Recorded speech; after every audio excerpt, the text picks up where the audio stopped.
Hey everyone, Brandon here with Galway Precision. Today we go over the installation of our performance spring kit for the K2 series of pistols. This will also fit the B6, the CM Gen 2, the K12 when it comes in. Pretty much all their hammer fire guns is going to fit. Each one will have its own installation video because each gun is slightly different in how you're going to install this. But we're going to start with K2 today. This is not our gunfighter model. This is a brand new model SAR sent us. Instead of the sticker gun on the trigger guard. All right, so this will be a completely brand new unfired gun, and we'll show you what kind of pull rate you can expect on a brand new never fired pistol, or even if yours is slightly broken in. All right, so first things first, let's go over tools you're going to need. You need your small flathead screwdriver. You're going to need your bench block. You need a 3/32 punch and your brass and polymer hammer. All right, now let's make sure we are clear. So we are visually and physically empty. So let's go ahead and drop mag, set it off to the side. And we're going to start with our slide. So you're going to line up your K2 right here. Now these are very tight and stiff when they're brand new, so I always like to give it a little tap with my polymer. Once you break it in, it won't be as tight to take the takedown out. All right, so we're going to start with the slide. The slide is very easy. We're going to take out our guide rod and our barrel so nothing comes undone while we're trying to do things. As you can see, CZ style lockup. Nice big beefy barrel. This thing comes with two 14-round mags straight from the factory, so with our +2s that we're already making for it gives you 16 rounds of the Lord's caliber on board for all you out there 45 lovers. So definitely a big deal. All right, so now here's the great thing about the design that SAR is using. Now you notice the blocker is down, and I can move the firing pin. The way their blocker system works, I know I'm going off on diatribes here on side issues, but I have not done the first 100 rounds of this one and done a complete disassembly video. The way that the lifters work, when it's cocked, lifter's up. When you drop the hammer, the lifter drops, allows the blocker to move out of the way, and allows the firing pin to be hit. So pretty brilliant design. Basically the reverse of what we're all used to seeing here all the time in striker fired guns, but it works really, really well. We drop tested these a bunch, and well, not this one, this one's brand new, but our gunfighter one, we drop tested a bunch, and it's not going to go off. It just can't, because when you turn on the safety, all right, it lifts the whole thing to where it pushes up on the blocker. Take the safety off, it'll drop down, okay? Plus, well, with safety on, nothing works. So anyhow, moving along. So we're going to take our slide, we're going to turn it up, I'm going to take our 3/32 and push down on the firing pin like we would a 1911. Now keep your thumb over the firing pin channel and remove your back plate. All right, we're going to pull our striker out, and your blocker is probably just going to fall out once you do that. All right, so now that we got it out, we can take a little look. First, we're going to take our trigger return spring, set it off to the side. We're going to install our new one. We're going to take our blocker spring out, and we're going to install our new blocker spring. Okay. Now, this is what I'm talking about, though. This is how their blocker setup works. You got just this little here, little cut, squares off, grabs that part of the firing pin. So when that's up in the way, it can't move. When it's out of the way, like a glove. All right, so now we're going to go ahead and put everything back together. This is going to be a little tricky because you got to kind of push this in, obviously, so you can get the clearance. What I like to do, and it's going to be hard to see, or probably not be seen at all because of how dark it is, but when you go to put this together, make sure that the flat side faces inward like this, okay? Because what we're going to do is compress it just enough to let the firing pin go by, okay? Now remember, flat to flat on the blocker. Now this is where it gets fun. Okay. Now, while you're holding it down in there, because you're going to have to play with the blocker a little bit just to get it just so, I'll take my 3/32. I'll put my back plate on, so, woo! And that's why we wear glasses. Let's try that again. All right. I can put my back plate on enough that it'll hold it. I take my 3/32, push down, and push in on the back plate at the same time. We're done with the slide. That's all we got to do to the slide. Go ahead and put your barrel and guide rod back in. We're going to set it off to the side. And now we're going to pull apart our frame. Now, in order to do this, we're going to drive out this pin and this pin. Those are the only two pins that come out. But before we can do any of that, and actually, before you do anything remotely with the pins, the first thing we want to do is take our screwdriver, and you'll see the sear spring goes down in this little housing, and take and push it up, and you've got this little notch in the sear housing, the sear boat, that spring goes into. All right, that is specifically so you can turn the safety up, and then you can take your 3/32 and give the safety a little push. It may need a tap if you're working on a brand new, not broke-in pistol. Light tap, not a hard one, because what's holding the sear boat in place is the safety. Plus, you have a detent and a spring on the safety, and so you don't want that to go flying. So once that's out, we'll pull it out. We can take our thumb off, and now our sear boat can come out. And that's our sear boat. That's our sear housing right there, okay? Don't take your sear housing apart. It's very simple looking, and it really is easy to take apart, put back together. Getting this spring to cooperate, though, not so much. That's why we're not doing a sear spring, and honestly, you don't need it. All right, so we've got our sear housing out of the way. So now we're going to take our 3/32. We're going to take the pivot pin for the trigger pivot out. Set it off to the side. Pull that out, and more than likely your trigger return spring is going to take off. All right, so notice it didn't come out with a whole lot of pressure, but it can go flying and make you chase it down, so just be cognizant of that.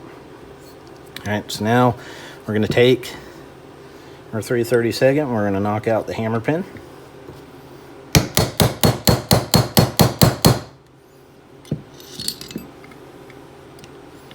While you're doing that, your trigger bow and trigger are probably going to fall out.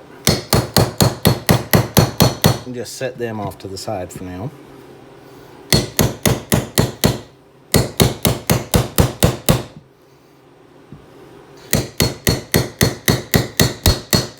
Helps if you aim for the hole.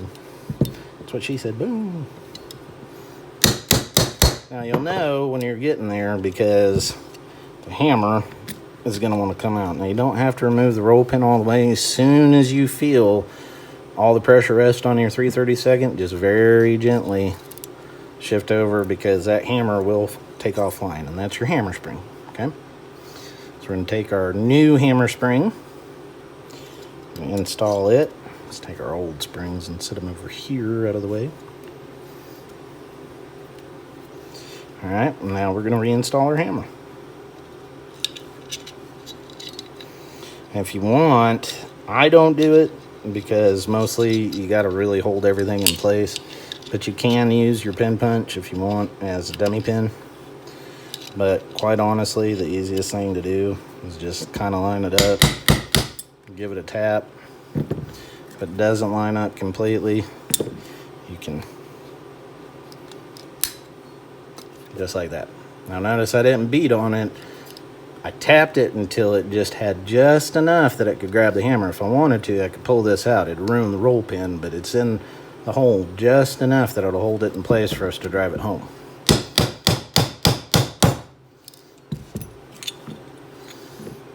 And what we'll do is we'll use our 5/16 so we don't.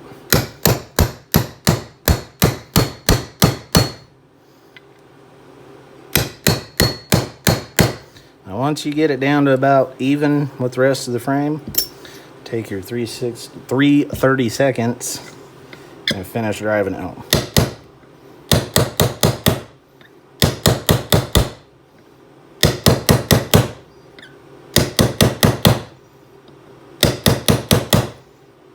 Alright, should be equidistant on both sides, and the hammer's done. Now to make sure we're not kinked or anything, don't let it go, but just take your hammer, move it back and forth. Alright, now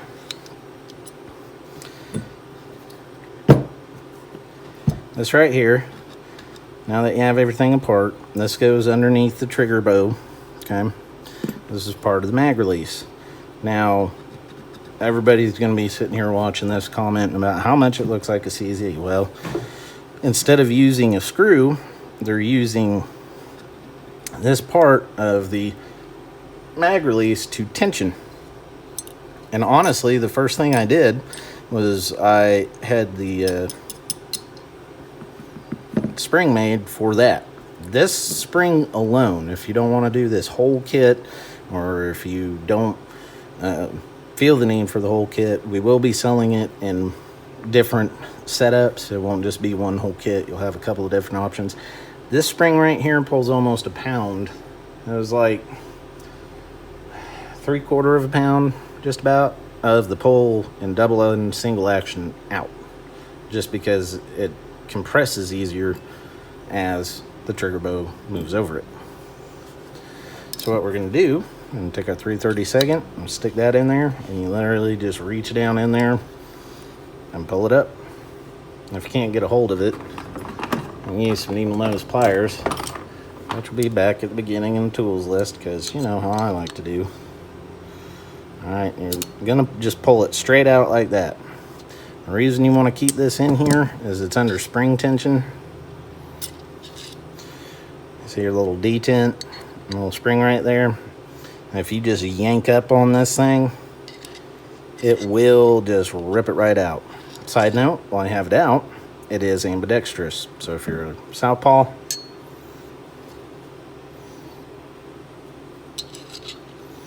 and flip it to the other side. Okay? I am not southpaw, so we will go back. Alright, so we're going to set our frame down for a second. You're going to compress. Alright, you hear that? It's a stout spring. So what you want to do is compress, and then I like to take my little magnet screwdriver, because you got that little bitty pin. And it's in there, okay?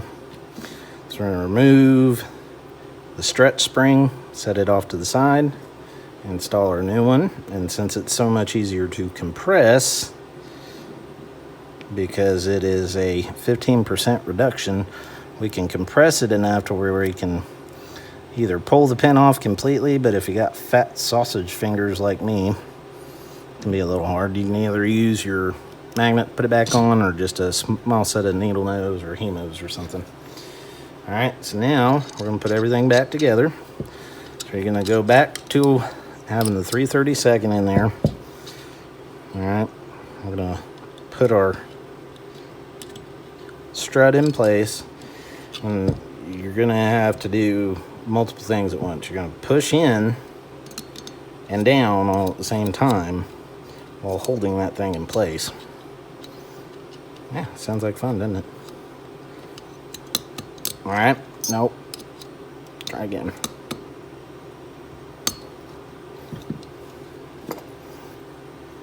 Let's grab a smaller pin punch. Alright, your 1/16 will work too. Did it with 3/32 the other day, and now it's going to make a liar out of me.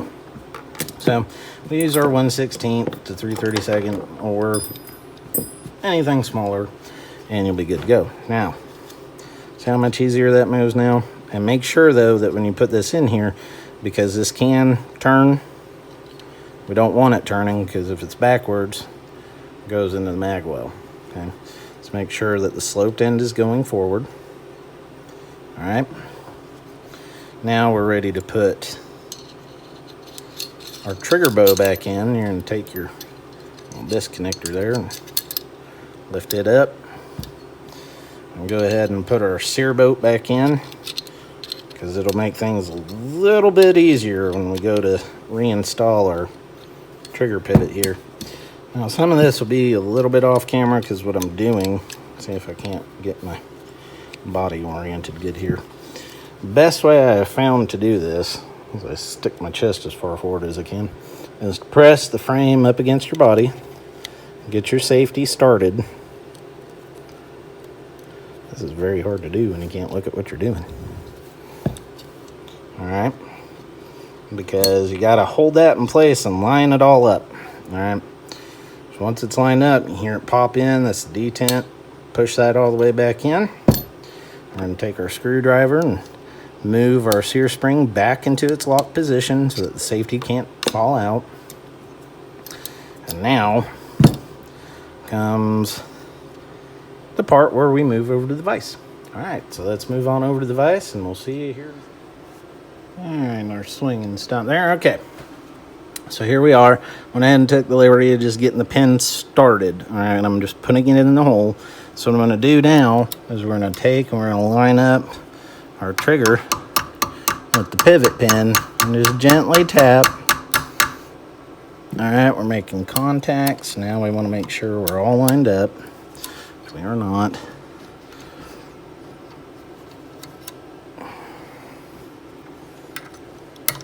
All right, so what we're looking for is to just start it on through. We're going to take our needle nose pliers. All right, you're going to take and grab them just like this. Okay, this arm is going to go down inside the trigger. This arm is going to go into this cutout right here. Okay, then while we're doing that, this is why you need the vise. The best way to do this and to keep everything in place without completely destroying the spring or crushing anything is to hold it all right there, and then with your opposite hand start just gently tapping on through, and as soon as it's got a hold of it,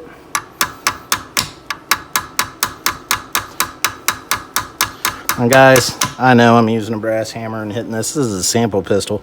Don't use the brass side once you get to a certain point. I didn't mean to hit the camera with my head, sorry. Go ahead and flip over to your polymer so you're not damaging anything. And then what we'll do is we'll take our big old 5/16.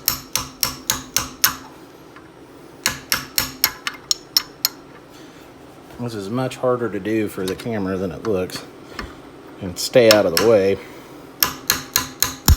All right, so once we're down that far, we'll go ahead and stop. We'll put it back on the bench, and we'll drive the pin all the way home equidistant, put it back together, and we'll get some trigger readings. All right, so we're back at the bench, and just save a little bit of time, I went ahead and just sunk that equidistant. You guys don't really need to watch me beat a pin in, tap a pin in, whatever you want to call it. All right, so we are ready. Put our slide back on, function test, and then we'll do some trigger pull. Gauge testing. Let's see what we come up with. All right. First things first, you're going to go ahead and drop that hammer, rack it, release. You should hear the click, drops. Let it all the way out. You should hear the double action reset. Hammer drops, safety on.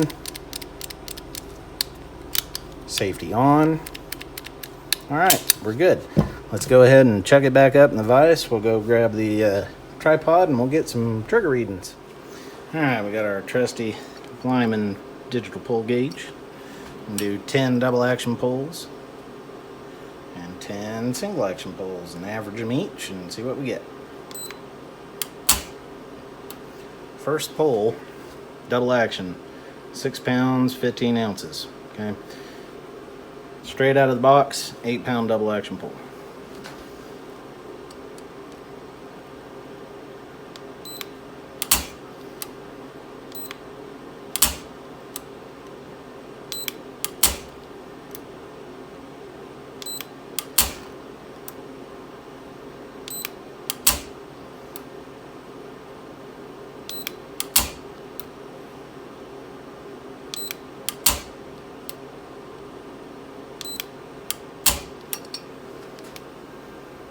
So we're dropping a pound, almost 2 right off the bat in double action. This gun's never been fired. We've done nothing but the springs. So 10 pulls averages out to 7 pounds, 9.5 ounces. All right. So let's go ahead and now keep in mind too, this is not a broke-in pistol or anything. Once you break this in with these springs in it, you'll probably get about a 5-pound double action and about a 2-pound single. All right. First pull and single.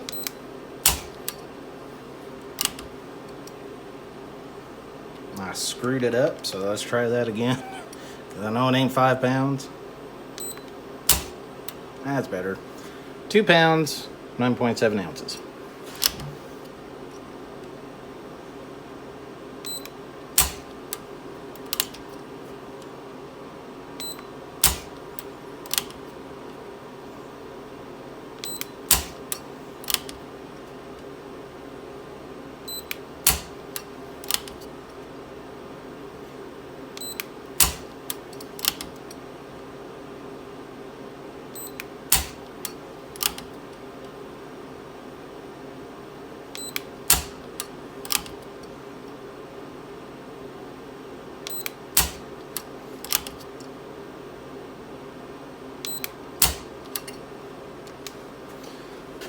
Average single action pull weight, 3 pounds, 8.3 ounces.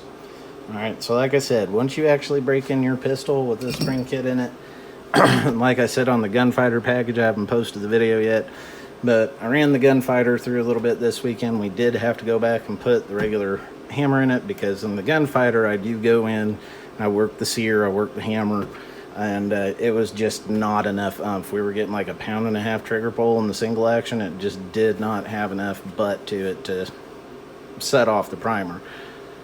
2 to 2.5 pounds is about ideal in single action on this particular pistol is what we're finding, because we've probably got about 600-700 rounds through the K2 45 that we have. But again, we did the gunfighter package to take with us to Shooters Inc., and so it's a whole different animal. This is completely bone stock. It's not had any internal work done to it except the springs you guys watch me install. So it's going to be a really big change for the steel guns, for the polymer guns. It's going to be really great. So let's head back on over to the bench mat and finish up and do some shooting. So there you go, guys. As I said, and as you saw, you can expect completely unfired. You're going to drop from an 8 to about a 7 pound 9 ounce to 6 pound 10 ounce, somewhere in that range, between 6 and 7 pound double action and between a 3 and 4 pound single action. Right off the bat, having never shot it or done anything else, which on a double action single action pistol, especially if you decide you want to use this thing for major class competition, it's easily concealed. I'm working on holsters for it as well. The compact is slightly smaller. Once we get our hands on that, we'll do a complete gunfighter package, and we'll turn our normal gunfighter into a race gun. But this is one of my favorite 45s right now. It's probably my favorite 45. I mean, the price is right on them, and I keep harping in my videos and telling you guys, get on them now while the prices are where they're at, because this thing retails for $3.99. Say that again. Retails for $3.99. All steel frame. There's no alloy. It's not aluminum. It is all steel through and through. Thing is beefy. Thing is awesome. I'll add some of the gunfighter shooting to the end of this video so you guys get an idea of what I'm talking about. But at $399, this is definitely the pistol if you're looking to get into competition, but also have something that's high capacity that you can carry or keep in your truck at the same time, or whatever it is you want to do with it. This is it, guys. This is your 45. All right. I don't know what else to say about it. It's one of those things where it's one of those guns I really, really like. And for me, you know, I've had multiple issues with this left wrist, broken it a few times. So shooting anything above 9mm offhand when I'm training or just in general really hurts and eventually will lock up part of my wrist. Didn't have that problem with this gun. The weight to it is just right, especially, you know, it's soft recoiling, and I gotta say, I really like it. The stuff that SAR is making and bringing into the country now is really impressing me, and I know I say that a lot, but guys, get somewhere that has these for rent, shoot them, and you'll see what I'm saying. All right, so if you guys got any questions, feel free to email me. That's tech@gallowayprecision.com. Tango. It's like 6:30 at night. I'm tired. Tango Echo Charlie Hotel at gallowayprecision.com. Be sure to follow us on social media here on YouTube. Like, comment, and subscribe below. Follow us on Firearms Friendly, Full 30, Gunstreamer, Facebook, Instagram, and as always, be safe, be accurate, and God bless.